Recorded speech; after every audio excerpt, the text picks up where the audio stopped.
श्री गणेशाय नमः। श्री हरि। संक्षिप्त गरुड़ पुराण। ब्राह्मी घृत आदि स्नेह पादकों की निर्माण विधि तथा विविध रोगों में उनका उपचार। धन्वंतरी जी ने कहा, हे सुश्रुत, अब मैं रोगों को दूर करने वाले घृत और तेल आदि पदार्थों के विषय में बताऊंगा, उसे आप सुने। शंख पुष्पी वच सोमा ब्राह्मी ब्रह्म सुवर्चला अभया हरित की गुड़ुचि गिलोय अड़ूसा वकूची नामक इन औषधियों के रस को एक एक अक्ष अर्थात दो दो तोला लेकर उनसे एक प्रस्थ अर्थात 4 सेर घृत का पाक सिद्ध करना चाहिए। उसमें एक प्रस्थ कटकारी का रस, एक ही प्रस्थ दूध का मिश्रण भी करना चाहिए।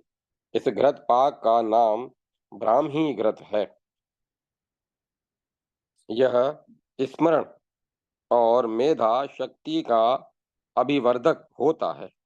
त्रिफला, चित्रक, बला, निर्गुडी, सिंधुवार, नीम, अड़ूसा, पुनर्नवा, गड़ूची, बृहति और शतावरी नामक इन औषधियों के रस से सिद्ध घृतपाक सभी रोगों का विनाशक है।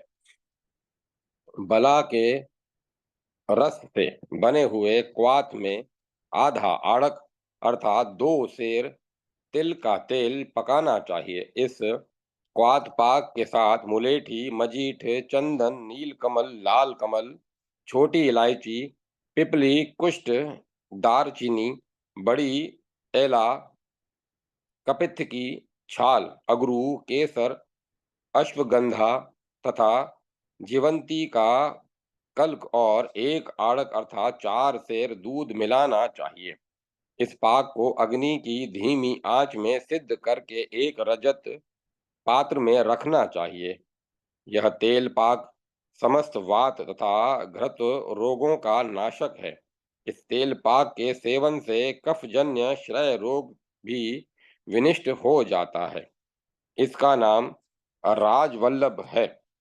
एक प्रस्थ शतावरी का रस, एक प्रस्थ दूध, एक एक कर्ष शतपुष्पी, देवदारू, जटामासी, शिलाजीत, बला, चंदन, तगर, कुष्ठ, मेनसील और मालकंगनी नामक औषधियों का रस लेकर एक प्रस्थ घृत को अग्नि पर सिद्ध करना चाहिए। इस घृत पाक के प्रयोग से प्राणियों का लंगड़ापन, बोनापन, लुंजता, बधिरता, व्यंग दोष और कुष्ठ रोग विनिष्ट हो जाता है। वायु दोष के कारण जिनका शरीर दुर्बल हो गया है, जो मैथुन में अशक्त है, वृद्ध अवस्था के कारण जो जर्जर शरीर वाले हो गए हैं, आदमान नामक शरीर के कुप्रभाव से जिनके मुख शुष्क हो गए हैं, उनके उन सभी विकारों का यह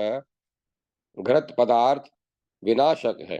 जिन प्राणियों के चर्म, शिरा और स्नायु तंत्रिकाओं में विकृत वायु समूल प्रविष्ट होकर रोग का रूप धारण कर चुका है, वह सब इस सिद्ध तेल के सेवन से नष्ट हो जाता है। इस तेल का नाम नारियल तेल है। इस रोग विनाशक तेल की सिद्धि का विधान स्वयं भगवान विष्णु ने बताया था। इसीलिए इस सिद्ध तेल का नाम उन्हीं के नाम पर पड़ा है। इन्हीं औषधियों से पृथक पृथक अथवा मिश्रण रूप से घृत एवं तेल पाक बनाना चाहिए। शतावरी, गुड़ूची, चित्रक, बिजोरा, नींबू का रस अथवा कटककारी के रसादि से समन्वित निर्गुणी का रस या पुनर्नवा और चमेली अथवा त्रिफला के साथ अड़ूसा या ब्राह्मी, एरंड, भृंगराज, कुष्ठ, मूसली, दशमूल और खदिर की घिसकर बनाई गई वटिका, मोदक या चूर्ण सभी रोगों को दूर करने वाला है। घृत, मधु, जल, शकरा, गुड़, नमक तथा सौंठ, काली मिर्च अथवा पिपली के साथ सेवन करने से सभी रोगों में यथोचित लाभ होता है। इन औषधियों का योग सर्व रोग विनाशक है। चित्रक, मंदार और निसोत अथवा अजवाइन तथा कनेर या सुधा, गुड़ूची, चमेली, गनियारी, चितवन, पित पापड़ा और मालकंगनी नाम की औषधियों को एकत्र करके विद्वान को उनका तेल पाक सिद्ध करना चाहिए। इस योग से सिद्ध तेल का प्रयोग भगंदर रोग में करना चाहिए। शोधन, शोपण तथा सर्व वर्ण कारक चित्रकादिक जो महातेल है, वे सभी प्रकार के रोगों का निवारण करते हैं। अजमोदा, सिंदूर, हरताल, हल्दी, दारू हल्दी, यवसार, छज्जी, समुद्र फैन, अदरक, सरल द्रव्य, इंद्रायण, अपामार्ग, केला तथा तिंदुक को समान भाग में लेकर सरसों का तेल, बकरी के मूत्र तथा गोदुग्ध में को मिलाकर मंद मंद अग्नि की आंच पर पाक करना चाहिए। इस सिद्ध तेल पाक का नाम अजमोदादी तेल है। यह गंडमाला नामक रोग को दूर करता है। विद्वान व्यक्ति को सबसे पहले इस गढ़माल रोग इस गढ़माल नामक रोग में होने वाली फुंसियों को पकाना चाहिए। तदंतर उनका शोधन करके इसी अजमोदादी तेल से घावों को भरते हुए उसमें कोमलता लाने का प्रयास करें। अध्याय 174 समाप्त। जय माता सरस्वती। जय मां सरस्वती। ज्वर चिकित्सा। श्री हरि ने कहा, हे शंकर, सभी ज्वरों में सबसे पहला कार्य लंघन है। उसके बाद क्वाथ, उदकपान तथा वात शून्य स्थान का सेवन करना चाहिए। हे ईश्वर, अग्नि से तथा स्वेदन की क्रियाओं को करने से भी ज्वर विनिष्ट हो जाते हैं। गुड़ूची और मोथे का क्वाथ वात ज्वर विनाशक है। दुरालभा अर्थात धमासा नामक औषधि के घृत का पान करने से पित्त ज्वर दूर होता है। होंठ, पित्त पापड़ा, नागर मोथा, बालक, हिरिवेर, खस और चंदन के क्वाथ से सिद्ध पित्त ज्वर का विनाश करता है। दुरालभा तथा सोंठ से सिद्ध घृत मिश्रित क्वाथ कफ ज्वर का नाशक है। बालक, सोंठ और पित्त पापड़ा से सभी ज्वर विनिष्ट हो जाते हैं। चिरायता, एरंड, गुड़ूची, सौंठ, नगर मोथा के क्वाथ से पित्त ज्वर दूर होता है। हिरिवेर, खस, पांठा, कटकारी और नागर मोथा का क्वाथ ज्वर का विनाश करता है। देवदारू की छाल का क्वाथ भी लाभदायक है। हे शंकर, मधु सहित धनिया, नीम, नागरमोथा, परवल की पत्ती, गुड़ूची और त्रिफला का क्वाथ समस्त ज्वरों का विनाशक है। इसके सेवन से रोगी की क्षुधा बढ़ने लगती है एवं वायु विकार दूर हो जाते हैं। हरित की पिपली, आंवला, चित्रक, धनिया, खस तथा पित्त पापड़ा का चूर्ण और क्वाथ दोनों ज्वर नाशक हैं। मधु के साथ आंवला, गुड़ूची तथा चंदन का सेवन सभी ज्वर रोगों को दूर करने वाला है। अब आप सनीपातज ज्वर के विनाशक औषधियों को सुने। हल्दी, नीम, त्रिफला, नागरमोथा, देवदारू, अदरक, चंदन, परवल की पत्ती का क्वाथ पीने से त्रिदोषजन्य अर्थात सनीपातज ज्वर दूर हो जाता है। कंठकारी, सोंठ, गुड़ूची, कमल तथा नागबला नामक औषधियों के योग से बने चूर्ण का सेवन करके रोगी श्वास और खांसी आदि से विमुक्त हो जाता है। कफ वातज ज्वर से ग्रसित रोगी को प्यास लगने पर गर्म जल देना चाहिए। सौंठ, पित्त पापड़ा, खस, नागर मोथा तथा चंदन से सिद्ध क्वाथ शीतल जल के साथ देना चाहिए। यह तृष्णा, वमन, पित्त, ज्वर और दाह से ग्रस्त रोगी के लिए हितकारी है। बिल्व आदि पंचमूल का क्वाथ वातज ज्वर में लाभ करता है। पिपली मूल, गुड़ुचि और सौंठ का योग पाचक है। वात ज्वर होने पर इसका क्वाथ देना चाहिए। यह परम शांति देने वाला है। मधु के सहित चित पापड़ा एवं नीम का क्वाथ पित्तज ज्वर का विनाश करता है।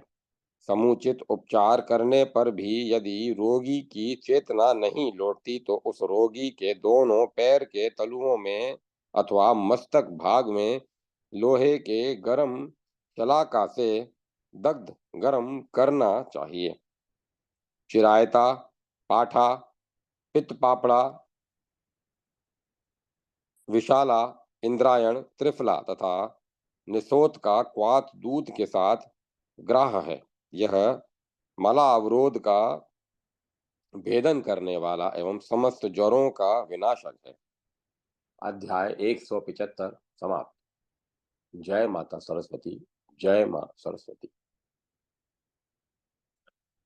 पलित केश तथा कर्णशूल के उपचार। श्री भगवान ने कहा, हाथी दांत का भस्म एवं बकरी के दूध में मिश्रित रसांजन रसोत का लेप सिर पर करने से खलवाट अर्थात गंजे प्राणी के सिर में 7 रात्रियों के बीतते सुंदर बाल उग जा उगाते हैं। 4 भाग भृंगराज से सिद्ध गुंजा फल के चूर्ण युक्त तिल का तेल केश राशि का अभिवृद्धि कारक होता है। इलायची, जटामासी, मूरा, शल्की, शिव, काला धतूरा, गुंजा, घुंघची को समभाग में लेकर उनसे बनाया गया लेप सिर में लगाने से इंद्रलुप्त नामक रोग दूर हो जाता है। आम की गुठलियों के चूर्ण का लेप करने से केश सूक्ष्म अर्थात पतले हो जाते हैं। करंज, आंवला, इलायची और लाह का लेप बालों की लालिमा का विनाशक है। आम के आम के गुठली की मज्जा तथा आंवला के चूर्ण का सिर में लेप करने से केश राशि जड़ से मजबूत, सघन, लंबी, चिकनी तथा टूट टूट कर न झरने वाली हो जाती है। विडंग और गंधक अथवा 4 गुने गौमूत्र से युक्त मैनसिल के चूर्ण से सिद्ध तेल पाक उत्तम माना गया है। सिर में इन तेलों का लेप करने से जूं और लीक समाप्त हो जाती है।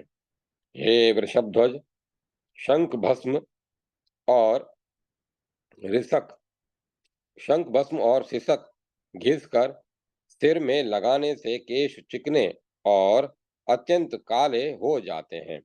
भृंगराज, लोह चूर्ण, त्रिफला, बिजोरा, नींबू, नीली, कनेर और गुड़ को समान भाग में लेकर अग्नि पर सिद्ध किया गया पाक एक महो-औषधि है।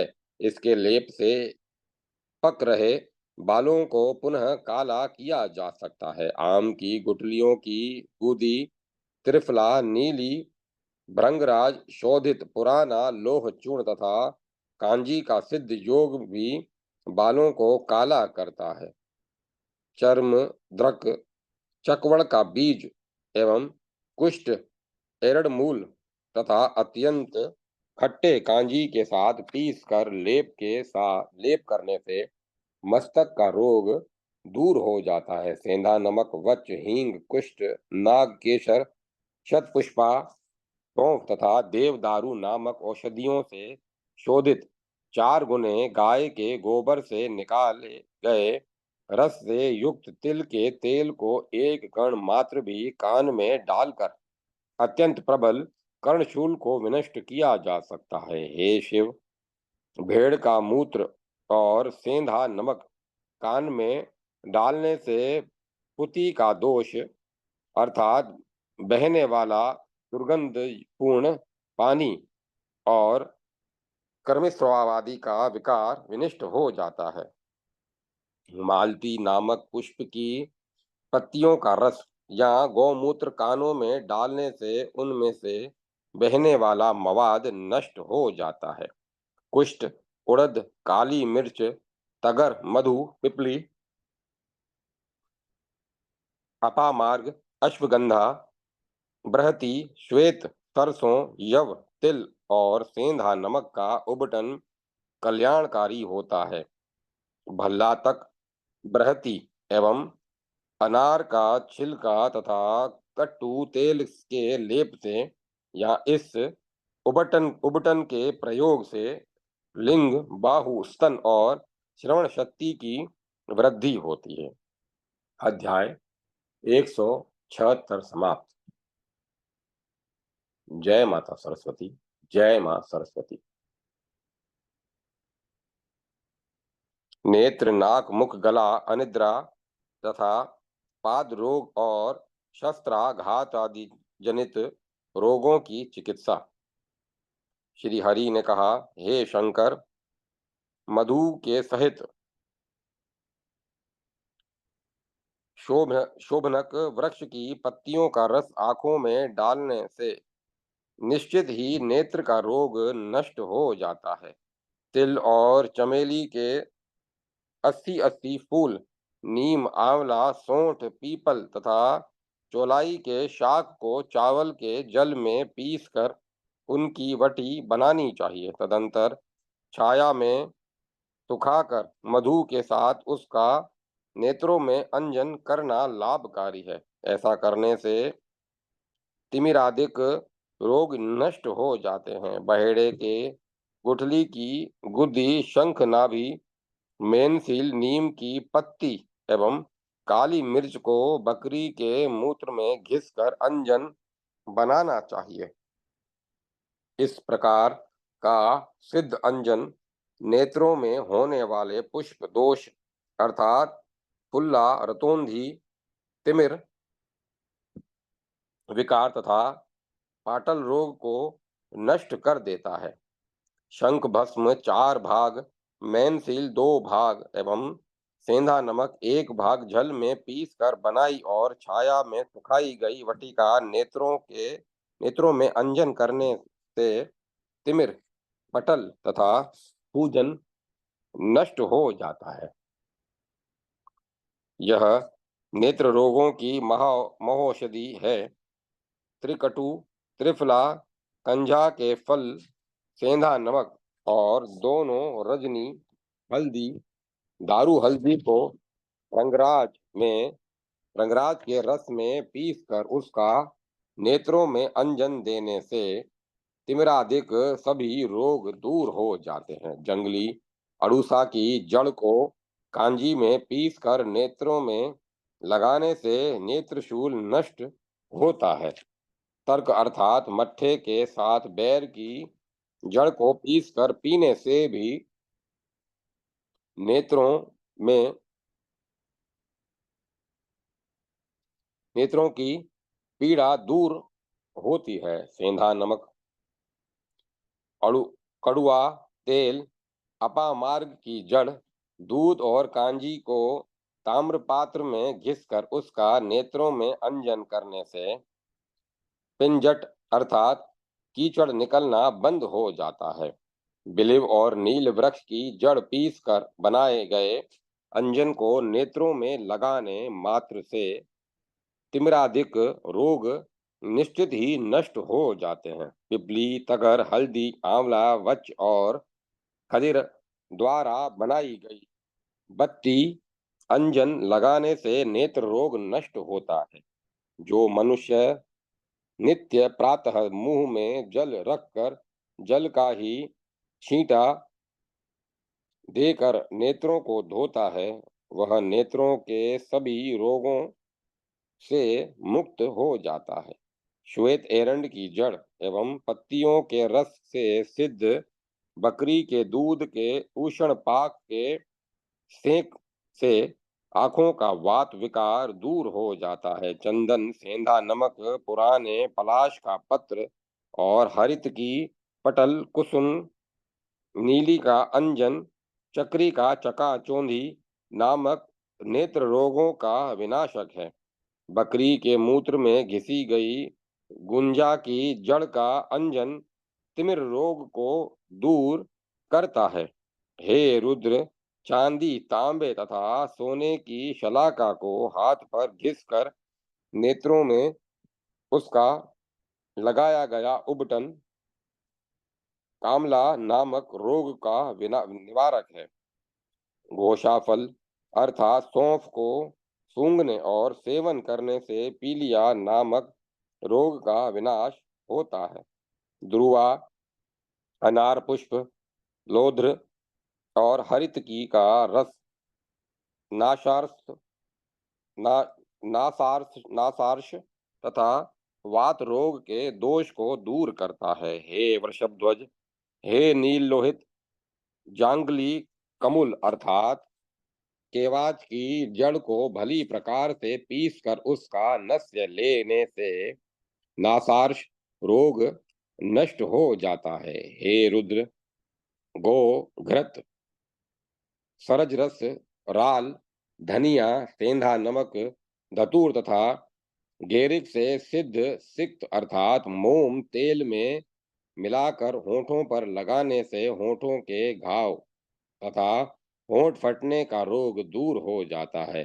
चबाकर सेवन की जाने वाली चमेली की पत्तियों का रस भी मुख रोग निवारक विनाशक है।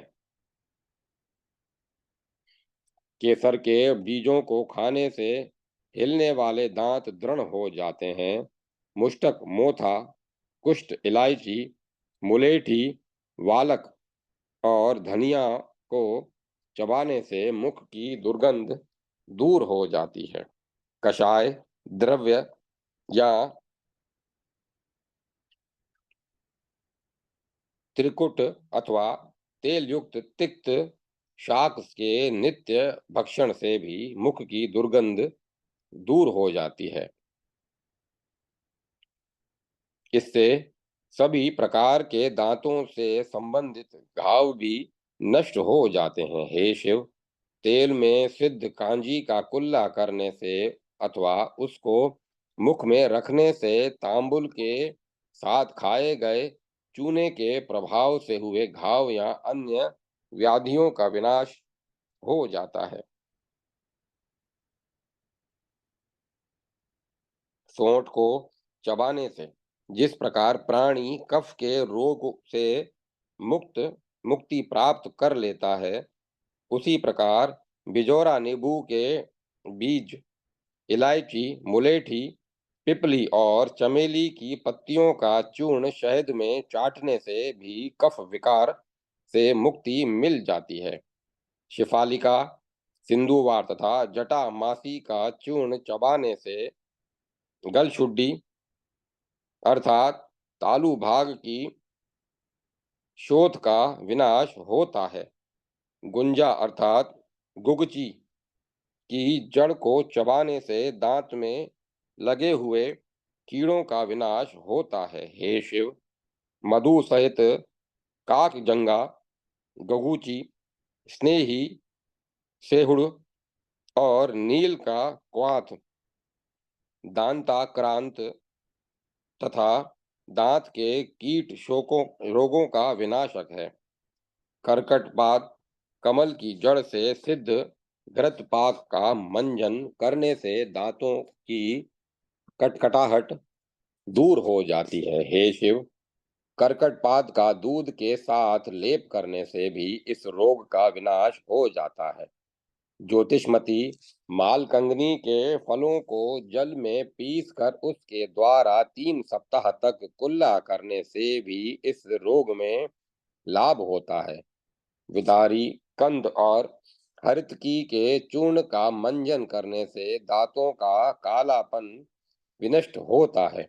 लोध्र, कुमकुम, मजीठ, अगर, लाल चंदन, यव, चावल तथा मुलेठी को जल में पीस कर तैयार किया गया मुखलेप स्त्रियों के मुख को शोभा संपन्न बनाता है। 2 प्रस्थ बकरी का दूध, 1 प्रस्थ तिल का तेल, 1 1 कर्ष रक्त चंदन, मजिष्ट, लाक्षा रस, मधुष्टि और कुमकुम से सिद्ध लेप पाक 1 सप्ताह के अंतर्गत ही मुख की शोभा को बढ़ा देता है। सोंठ, पिपली, चूर्ण, गुड़ूची और कटकारी के क्वाथ का पान करने से जठराग्नि तीव्र हो जाती है। हे महादेव, कंजा, पित्त पापड़ा, बृहति, भटकटैया, अदरक, हरित की तथा गोखरू के द्वारा सिद्ध क्वाथ पीने से थकान दूर हो जाती है एवं दाह, पित्त, ज्वर, शारीरिक शुष्कता और मूर्छा दोष भी विनष्ट हो जाते हैं। मधु, घृत, पिपली चूर्ण एवं मधु से युक्त क्वाथ का पान हृदय रोग, खांसी तथा विषम ज्वर का विनाशक होता है। हे वृषभध्वज, सामान्यतः क्वाथ तथा औषधियों की अनुपान मात्रा आधा कर्ष अर्थात 1 तोला है। विशेष रूप से आयु से रोगी की आयु के अनुसार उसके परिमाण पर विचार करना चाहिए। गौ के गोबर से रस निकालकर दूध के साथ पान करने से विषम ज्वर दूर हो जाता है। काकजंघा, घुघुची का रस भी इस ज्वर का नाशक है। सोंठ के चूर्ण से युक्त बकरी के दूध का क्वाथ विषम ज्वर को दूर कर देता है। मुलेठी, खस, सेंधा नमक तथा भटकटैया का फल पीसकर उसका नस्य देने से पुरुष को नींद आने लगती है। हे शिव, काली मिर्च का चूर्ण मिलाकर मधु का नस्य लेने से भी प्राणी को नींद आ जाती है। काकजंघा की जड़ मस्तक पर लेप करने से भी निद्रा को लाया जा सकता है। कांजी तथा धुना नामक वृक्ष के गोंद से सिद्ध तेलपाक को शीतल जल में मिलाकर सिर पर लेप करने से सिर संताप दूर हो जाता है। यह रक्त दोषज ज्वर और दाह से उत्पन्न होने वाले संताप को भी दूर करता है। शिलाजीत, शेवाल, मेथी, सौंठ, पाषाण भेदी, पत्थर चट्टा, सहीजन, गोखरू, वरुण और सुभंजन की जड़, इन सब को एकत्र करके बनाया गया जल या क्वाथ हींग तथा यवसार के सहित पान करने से वात रोग का विनाश होता है। हे शिव, पिपली, पिपली मूल तथा भिलावे का जल या क्वाथ भली प्रकार से शूल रोग को दूर करने का श्रेष्ठतम योग है। अश्वगंधा तथा मूली के रस से शोधित वामी की जो मिट्टी होती है, उसको रगड़ने से दाद और उरुस्तंभ नामक रोग शांत हो जाते हैं। बृहति मूल अर्थात भटकटैया की जड़ को पानी में पीस कर पीने से सघातवात नष्ट होता है। अदरक और तगर की जड़ को पीसकर मट्ठे के साथ पीने से झिंझनी अर्थात झुंझाबाई का रोग वैसे ही नष्ट होता है जैसे वज्र के प्रभाव से वृक्ष धराशायी हो जाता है। अस्थि संहारक हरजोड़ अर्थात ग्रंथिमान नामक लता की जड़ को भात के साथ खाने से अथवा जटामासी के रस के साथ पान करने से वात रोग तथा अस्थि भंग के दोष विनिष्ट हो जाते हैं। बकरी के दूध और घृत मिश्रित सत्तू का लेप दोनों पैर के तलुओं में करने से जलन समाप्त हो जाती है। मधु, घृत, मोम, गुड़, गेरिक, गूगल और राल का रस पैरों में लेप करने से उनका फटना और जलना बंद हो जाता है। हे वृषभध्वज, सरसों के तेल को पैरों में लेप कर निर्धूम अग्नि से जो मनुष्य सेकता है, उसका अंकिल मिट्टी खाया हुआ अर्थात कीचड़ में अधिक देर तक रहने से दूषित हुआ या उसके समान अन्य किसी कारण से विकृत हुआ पैर, खुजलाहट आदि विकारों से रहित हो जाता है। सर्जरस, मोम, जीरा और हरित की से शोधित घृतपाक का अभ्युंग अभ्यंग करने से अग्नि में जलने से उत्पन्न हुई पीड़ा शांत हो जाती है। तिल का तेल अग्नि में जलाकर भस्म किए गए यव को प्रचुर मात्रा में बार बार मिलाकर लेप करने से अग्नि में जलने के कारण उत्पन्न हुए घाव ठीक हो जाते हैं। भैंस के दूध का मक्खन अग्नि में भुने हुए तिल का चूर्ण और भिलावा का रस मिलाकर तैयार किया गया लेप घावों को ठीक करता है। इसका नस्य एवं लेप करने से हृदय शूल भी शांत हो जाता है। हे हर, दंड, प्रहार आदि के कारण शरीर में उत्पन्न घाव कपूर और गोघृत परस्पर मिलाकर भरने से ठीक हो जाता है। हे शिव, शस्त्रों के प्रहार से होने वाले घाव पर इस औषधि का प्रयोग करके उसे स्वच्छ सफेद कपड़े से बांध देना चाहिए। हे वृषभध्वज, इस प्रकार के घाव तथा जब पक रहे हों या उनमें पीड़ा होती हो तो उन्हें हाथ का स्पर्श देना सहलाना चाहिए। आम्र की जड़ का रस और घृत भरने से भी शस्त्राघात का घाव दूर शस्त्राघात का घाव भर जाता है। शरपुंखा, शरफोका, लज्जालुका, लाजवंती और पाठा नामक औषधियों की जड़ को जल में पीसकर उसका लेप लगाने से भी शस्त्रघात जनित वर्ण ठीक हो जाता है। काकजंघा की जड़ को पीसकर शस्त्राघात के घाव में भरने से वह घाव 3 रात्रियों के बीतने बीतते ही सूख जाता है। रोहितक नामक या रोहड़ा की जड़ का लेप भी वर्ण को नष्ट कर देता है। लाठी आदि के प्रहार से उत्पन्न होने वाली पीड़ा जल एवं तिल के तेल से में सिद्ध अपामार्ग की जड़ का लेप लगाने से तथा आग पर सेकने से शांत हो जाती है। हे शंकर, हरित की सौंठ और सेंधा नमक पीस कर जल के साथ खाने से अजीर्ण रोग का विनाश होता है। नींब मूल अर्थात नीम की जड़ को कमर में बांधने पर नेत्रों की पीड़ा दूर हो जाती है। शण की जड़ और पान का भस्म इंद्रिय जन्य विकार का विनाशक है। यवादिक अन्न, हल्दी, सफेद सरसों की जड़ और बिजोरा नींबू के बीज आदि भाग के में पीसकर इनका उबटन लगाना चाहिए। 7 दिनों तक शरीर में इसका प्रयोग करने से रंग गोरा हो जाता है।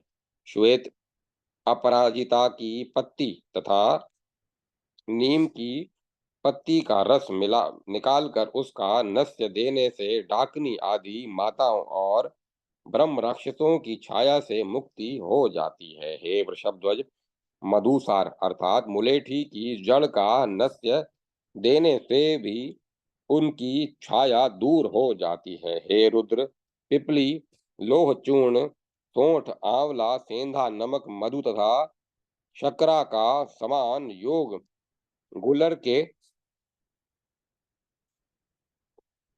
फल के बराबर की मात्रा में 1 सप्ताह पर्यंत सेवन करने से पुरुष बलवान हो जाता है। यदि वह सदैव इसका सेवन करे तो 200 वर्ष तक जीवित रहता है। भल्लू की के दूध से भावित रोहित मछली के मांस द्वारा सिद्ध तेल पाक का अभ्यंग करने से शरीर में स्थित समस्त रोग दूर हो जाते हैं। चंदन के जल का नस्य लेने से शरीर के गिरे हुए रोम पुनः निकल आते हैं। हस्त नक्षत्र में लांग लिकाकंद अर्थात कलियारी या जल पीपली की जड़ को लेकर जो व्यक्ति उसका लेप शरीर में लगाता है वह बुढ़ोती के दर्प को नष्ट कर देता है, अर्थात शरीर में वृद्धावस्था का प्रभाव नहीं पड़ता। पुष्य नक्षत्र में सुदर्शना नामक लता की जड़ को लाकर घर के मध्य डाल देने से सर्प घर से भाग जाते हैं। हे शिव, रविवार को लाई गई मंदार वृक्ष तथा अग्नि ज्वालिता जल पिपली की जड़ को पीस कर बनाई गई बत्ती सरसों के तेल से जलाने पर मार्ग में दंश प्रहार करने वाले सर्प का विनाश करती है। विफला, केतकी और अर्जुन के पुष्प, भिलावा, शीरीष, लाक्षारस, राल, भिड़ और गूगल, इन सभी के द्वारा बना धूप मक्खियों और मच्छरों का नाश करता है। अध्याय 177 समाप्त। जय माता सरस्वती, जय माता। ओम नमः शिवाय, ओम नमो भगवते वासुदेवाय, ओम नमो नारायण, ओम श्री लक्ष्मी नारायण नमः। ओम तत्सत, ओम तत्सत, ओम तत्सत। कथा को विराम दिया जाता है।